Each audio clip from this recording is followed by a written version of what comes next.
तेरे जाप के बिना चले ये सांस किस तरह।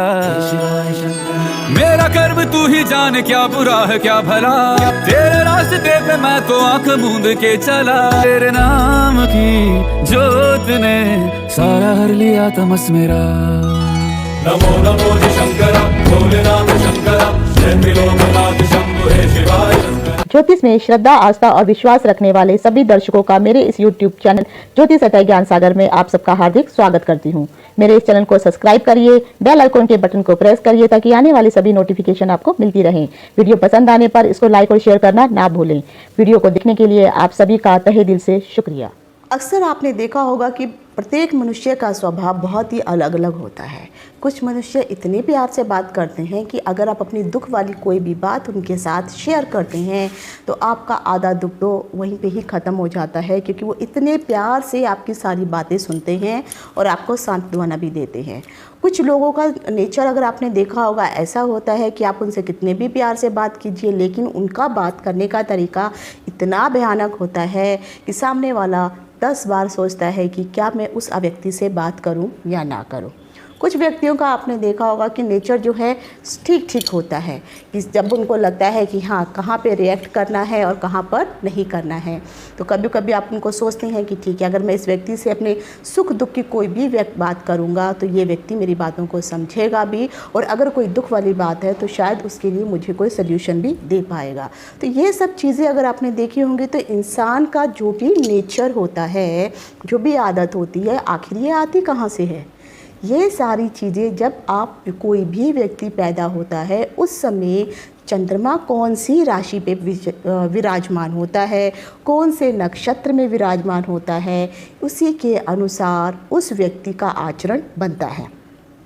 कई व्यक्ति इतने अधिक सौम्य होते हैं कि वो उन लोगों को आप जो है बहुत ही आसानी से अगर आप देखेंगे तो बेवकूफ़ भी बना देते हैं, और कुछ लोग इतने अधिक चालाक होते हैं कि वो खड़े खड़े कहते हैं ना, गंजे को भी कंघी बेच के आ जाएं। तो ये सब चीज़ें जो आती हैं आपके ग्रहों के अनुसार ही आपके अंतर्गत आती हैं।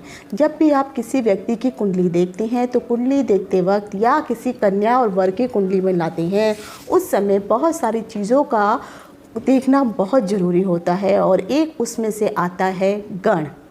गण जो है ये बहुत ही अधिक ज़रूरी है। सभी की कुंडली में चंद्रमा कौन सी राशि में है, कौन से नक्षत्र में है, और उन नक्षत्रों के अनुसार ही गणों का भी निर्धारित किया गया है। गण जो है ये आपके व्यवहार को निर्धारित करते हैं। यकीन मानिए ये बहुत ही इम्पोर्टेंट होते हैं।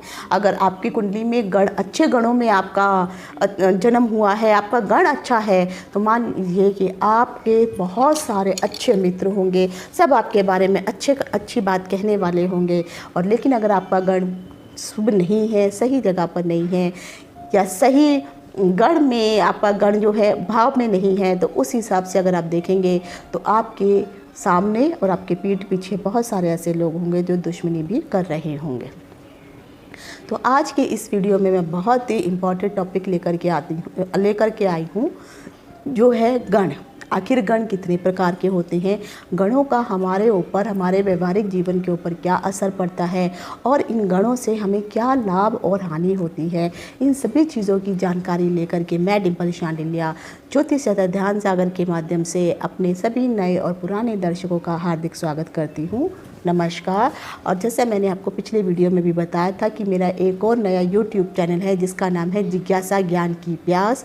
उसका लिंक मैंने डिस्क्रिप्शन बॉक्स में दिया हुआ है। आप उस चैनल में भी जा कर के बहुत सारी ज्ञानवर्धक बातें देख सकते हैं और सुन सकते हैं। तो अब आता है गणों के बारे में। गण अगर आप देखेंगे तो मनुष्य की जितनी भी प्रकृति होती है, उनका जितना भी नेचर होता है, वो उसी के गणों के अनुसार ही उनकी प्रकृति या नेचर डिसाइड होता है। शास्त्रों में ये कहा गया है कि कुल मिलाकर गण जो हैं 3 प्रकार के होते हैं, और ये सारे गण, जैसे मैंने कहा है कि 27 नक्षत्र होते हैं, और इन 27 नक्षत्रों को ही 3 गुणों में बांटा गया है। तो सबसे पहला जो गण आता है उसका आधार, उसे हम कहते हैं देवगण। देवगण। दूसरा आता है आपका मनुष्य गण,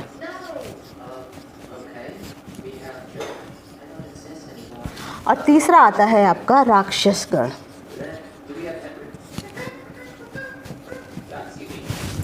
ये सारे गण जो हैं इन्हीं के आधार पर ही, ये नक्षत्रों के आधार पर ही आपको आपका नेचर बनाते हैं।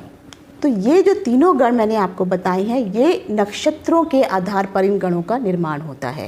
यानी जो आखिर ऐसे कितने नक्षत्र हैं, जैसे मैंने आपको बताया 27 नक्षत्र हैं, और कौन कौन से नक्षत्रों को कौन कौन से गणों में रखा गया है, तो आप अपनी कुंडली निकालिए और अपनी कुंडली के अनुसार देखिए कि आप कौन से गण के अंतर्गत आते हैं। अगर आप देवगण में हैं तो जो मैं नक्षत्र आपको बताने वाली हूँ, ये सभी नक्षत्र देवगण में आते हैं।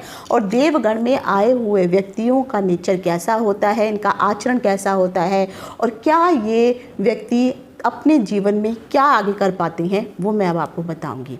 देवगण के अंतर्गत अगर आप देखेंगे तो कुल मिलाकर के 9 नक्षत्र आते हैं। कुल मिलाकर के 9 नक्षत्रों की गणना देवगण में की गई है, जिसमें से पहला है अश्वनी, मृगशिरा, पुनर्वसु, पुष्य, हस्त, स्वाति, अनुराधा, श्रवण, रेवती। तो ये कुल मिलाकर जो है 9 नक्षत्र हैं जो देवगणों के अंतर्गत आते हैं। अब जो नक्षत्र देवगण के अंतर्गत आते हैं, आखिर वो व्यक्ति होते कैसे हैं? जिनका भी जन्म का नक्षत्र जो है, जिस भी जातक का देवगण में होता है, ऐसे जातक सतोगुणी होते हैं, सतगुण वाले होते हैं, यानी सच्चे बोलने वाले होते हैं। ऐसे व्यक्तियों का अगर आप देखेंगे तो उनका जो नेचर होता है वो बहुत ही कोमल होता है, उदार होता है। ऐसे व्यक्ति दानशील होते हैं, दानी होते हैं, शीलवान होते हैं, अर्थात उनके अंतर्गत जो है लज्जा शर्म की भावना होती है। उनका व्यवहार जो है बहुत ही सरल होता है, उनका स्वभाव बहुत अच्छा होता है, मीठा होता है। ऐसे लोग बहुत ही काइंड और विनयशील होते हैं, सभी लोगों को जनप्रिय होते हैं, ये परोपकारी बहुत होते हैं।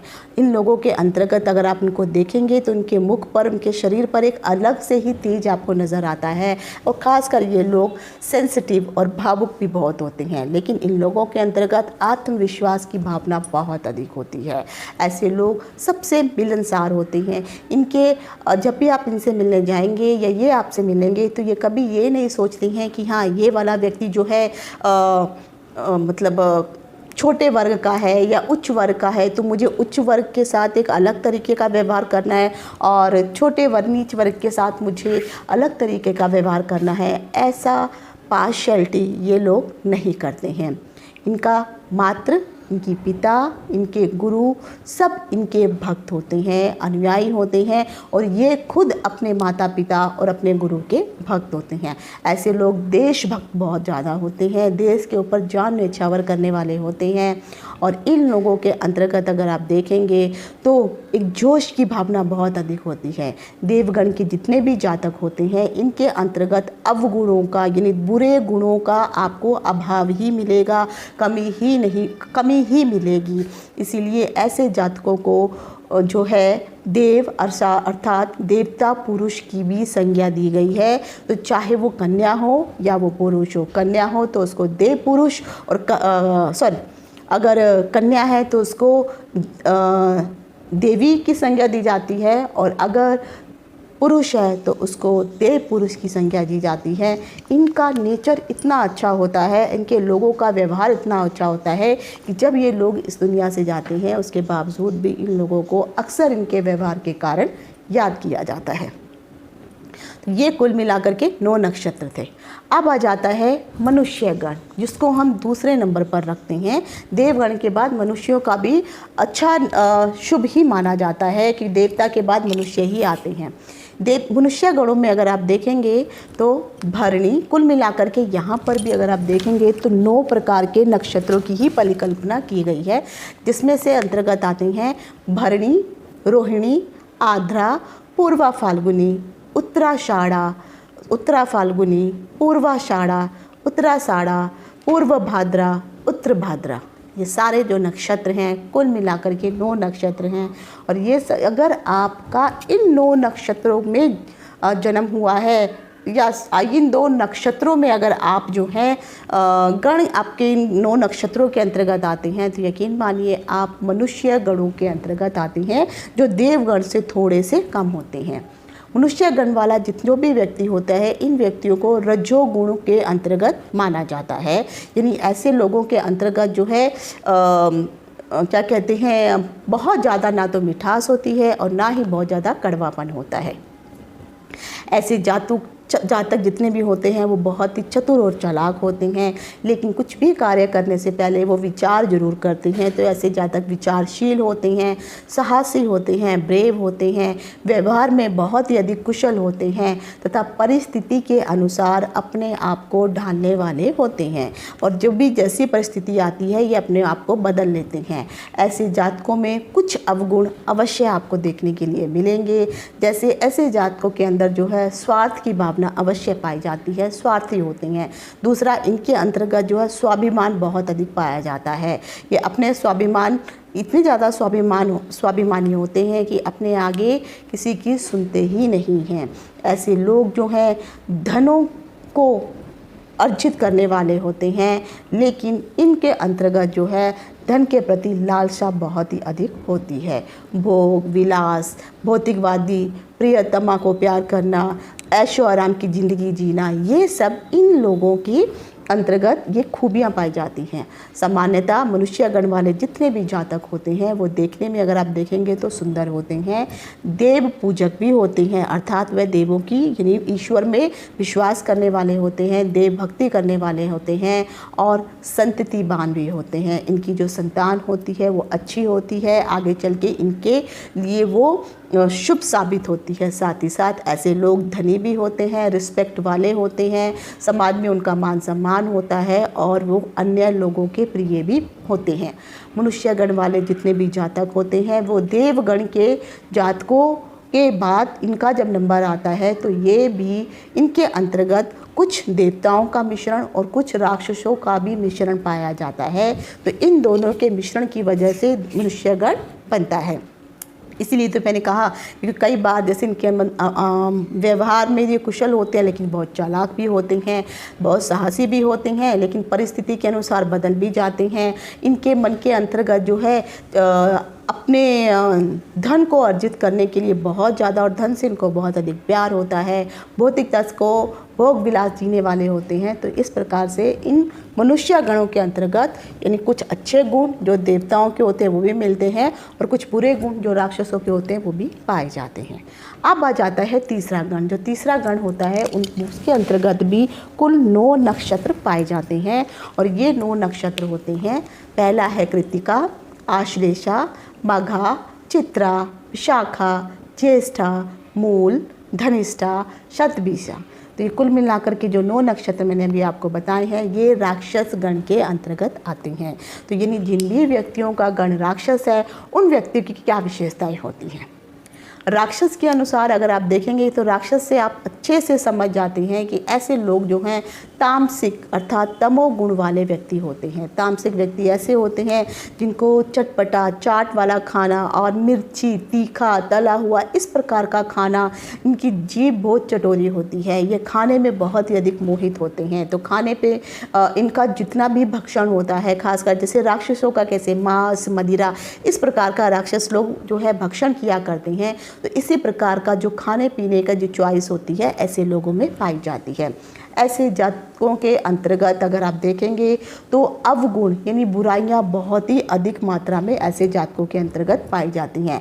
ऐसे जातक क्रूर होते हैं, क्रूएल होते हैं, क्रोधी बहुत अधिक होते हैं। साथ ही साथ उनका जो दिल होता है वो पत्थर के जैसे एकदम कठोर होता है। जैसे कई बार हम कहते हैं कि सामने वाले को आपके सामने आप कितना भी रो लीजिए उसका दिल कभी नहीं पिघलेगा। ऐसे लोगों में धूर्तता होती है यानी चीटर होते हैं, स्वार्थी होते हैं और भयंकर कलाकारी होते हैं, लड़ाई झगड़े करने वाले होते हैं। और ख़ासकर ये लोगों से थोड़ा बच के रहना चाहिए क्योंकि कब ये किस हालत में आ जाएंगे आपको समझ में भी नहीं आएगा। ऐसे लोगों के अंतर्गत अभिमान बहुत कूट कूट करके भरा होता है। इनके बात करने का जो तरीका होता है वो बहुत ही कटुभाषी होते हैं। यानी कोई भी व्यक्ति अगर आप इनसे अच्छे से भी बात करेंगे तब भी ये आपकी रिस्पेक्ट नहीं करेंगे और उल्टा गलत ही आपको जवाब देंगे। ऐसे लोग जो हैं दुष्शील भी होते हैं अर्थात इनका कैरेक्टर भी उतना अच्छा नहीं होता है, चरित्रहीन होते हैं, उग्र किस्म के व्यक्ति होते हैं जिसको हम कहते हैं कि इनकी नाक के ऊपर गुस्सा रखा है।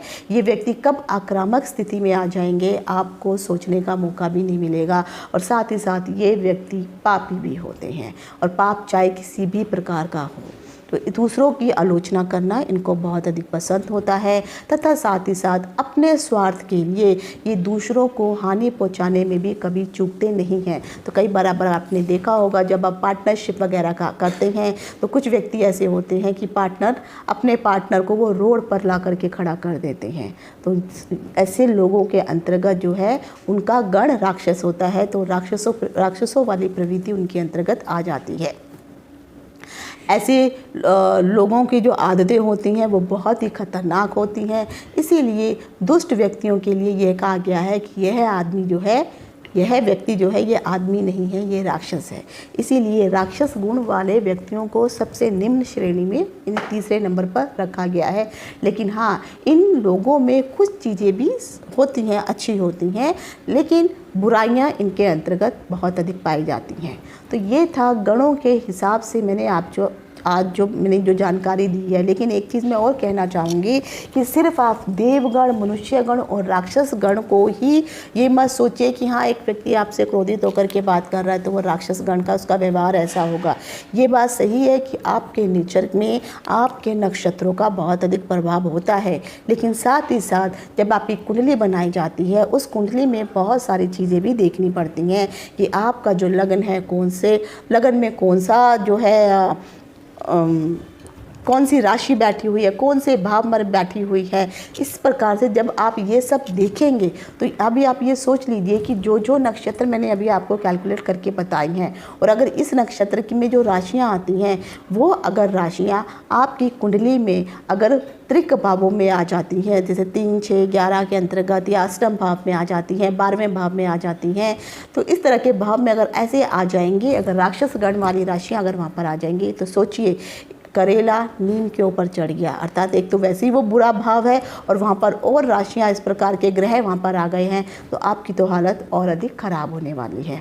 कि जब भी आप किसी के साथ कोई पार्टनरशिप करते हैं, कोई कार्य करना चाहते हैं, इवन कोई मित्र भी अगर आपका बनता है, तब आप उनके नेचर के अनुसार आप समझ सकते हैं कि आखिर सामने वाला व्यक्ति कौन से गण का है। बेशक वो देवगण हो, मनुष्य गण हो या राक्षस गण हो, लेकिन कुंडली के ग्रहों का प्रभाव भी उनके ऊपर बहुत अधिक पड़ता है। तो ये सब राशियों में जब आप कुंडली का निर्माण करते हैं और कुंडली देखते हैं तो ये सब चीज़ें आप बहुत आराम से गण, योनि, ये सब चीज़ों के अनुसार प्लस आप देख करके बता सकते हैं वो कौन से उसकी जो कुंडली में जब आप उनका पहले पेज पर उनका जब पूरा विवरण दिया जाता है कि वो उसका नक्षत्र कौन सा है, उसकी योनि क्या है, उसका योग क्या है, कौन से योग में पैदा हुआ, तो ये सब कैलकुलेशन से ही आप बहुत सारी बातों को प्रिडिक्ट कर सकते हैं। तो आशा करती हूँ मैंने जो जानकारी दी है गण से संबंधित आपको पसंद आई होगी। इसके अलावा आप और किस प्रकार की जानकारी आप चाहते हैं तो आप मुझे व्हाट्सएप पे मैसेज कर सकते हैं। तो आज यहीं तक, इति शुभम, नमस्कार।